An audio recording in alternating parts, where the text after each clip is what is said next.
Welcome to TechLeopard channel. In today's video, I'll show you how to reset internet settings on your Windows 11 laptop or desktop computer. Now, at first, just go to your search bar and search for settings. Just open up settings from the best match. Then from the left-hand menu, just go to network and internet.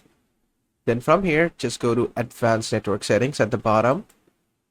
Then under more settings, you'll find network reset. Just expand this. Then in here, you'll find network reset. Just click on the reset now button. Then just click on yes. It will ask you for confirmation. Just click on yes here. Then just wait. Now it has successfully resetted your network. It will log you out in 5 minutes.